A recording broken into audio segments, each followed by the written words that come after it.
Guys, welcome to the channel. Today we'll be seeing this problem GCD sort of an array, problem number 1998 on Leetcode, and it is marked as a hard problem.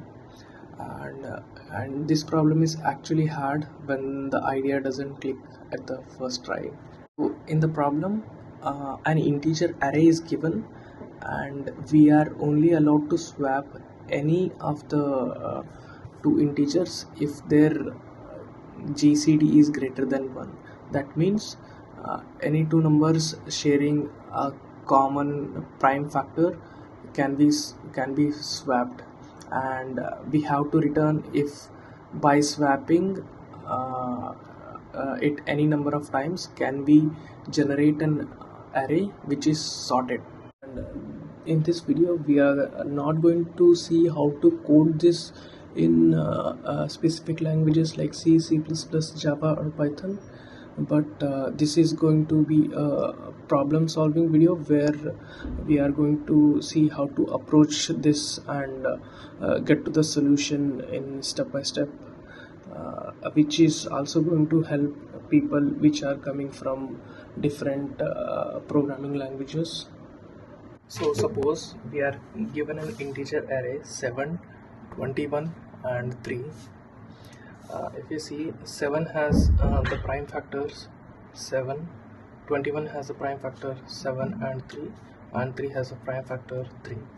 These two numbers share a common prime factor, and these two numbers share a common prime factors as well. So if we swap these two, then the order becomes 21, 7, 3. Yeah, and now if you see, this number and this number both have a common prime factor of 3, 7, 3 and 3, and so we can swap these two as well. So it will become 3, 7, 21. So now this order is in a sorted manner, so we can just return true. Let's see another example. There are 5 numbers: 10, 5, 9, 3, 15. So just for the understanding purpose, I will mark these numbers as A1, A2, A3, A4 and A5. Now let's see what are prime factors each of the numbers has. So 10 has prime factors 2 and 5, 5 has prime factors 5, 9 has 3, 3 has 3, 15 has 3 and 5. So from this we are going to develop our idea. So for every number we are going to produce all the prime factors of it. So for example, for 10, 2 and 5 are there, so we will check if this prime factor is already owned by any of these numbers A1 to A5. So for the case of 2, it's not owned by any of the numbers, so the owner of 2 now becomes A1. So here is owners of 2 become A1. Similarly for 5, it's not owned by any of the other number, so automatically A1 will own the prime factor 5. So let's go to the next number, A2, which is equal to 5, and it has the prime factor 5, but 5 is already owned by A1. So here we will start using the disjoint set units. At the beginning, every number is a parent of itself, and whenever a number's prime factor is owned by some other number, then we will unite those two numbers and make a group. So here parent, initially everybody is a parent of itself. Yeah, we will denote by this arrow.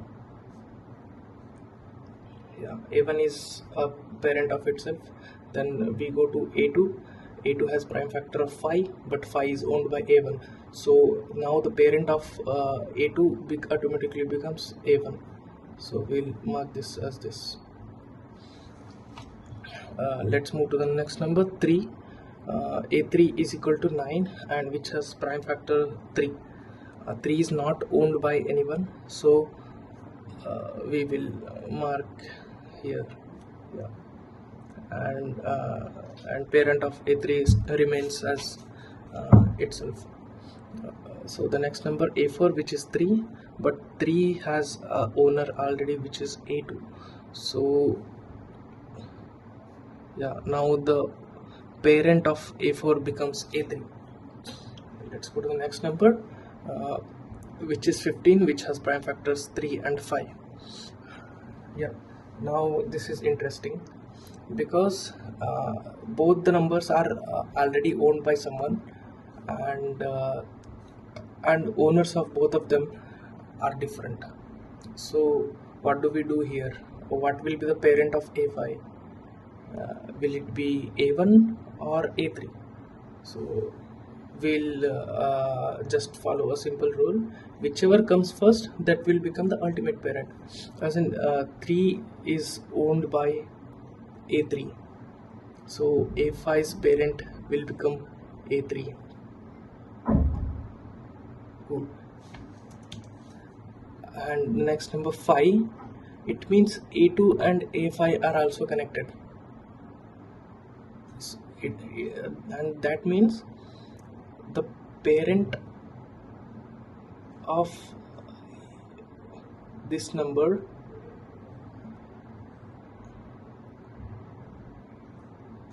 the parent of A5 will be A2, but instead of directly marking from A5, we will go to its ultimate parent, which is A3, and its parents will now become A2 because of this factor. Yeah, now if we count the parents, A1 is parent of itself, A2's parent is A1, A3's ultimate parent, A3 parent is A2, and A2's parent is A1. So A3's ultimate parent is A1. Let's go to A4. A4's parent is A3, A3's ultimate parent is A1. So A1 again. A5, A5's ultimate parent is A1. So with this, we conclude that if the number of groups is equal to 1, that means we can swap all the numbers to arrange them in a sorted manner. And if there are multiple ultimate parents, it means there is the set of numbers and this set of numbers. These have ultimate parent of some AI, and this has ultimate parent AJ. So we can swap the numbers which are present here in between themselves and here, but none of these numbers are ever going to get here. So we can't really mark them as sorted until and unless this order and this order is already sorted. Do you understand? I mean, there might be few numbers which we can sort with the if all of them having ultimate parent as same, then we can sort those numbers to rearrange them in any of the order, and here as well. But we can't shift any number from this place to the other place. So that is one case when we can't sort this. But there is a catch. If these numbers we sort and these numbers we sort, then it might be case that the largest number here is still smaller than the smallest number here. So then that is also sorted. So we should check for that case separately. I hope you found this solution interesting. Please share your reviews.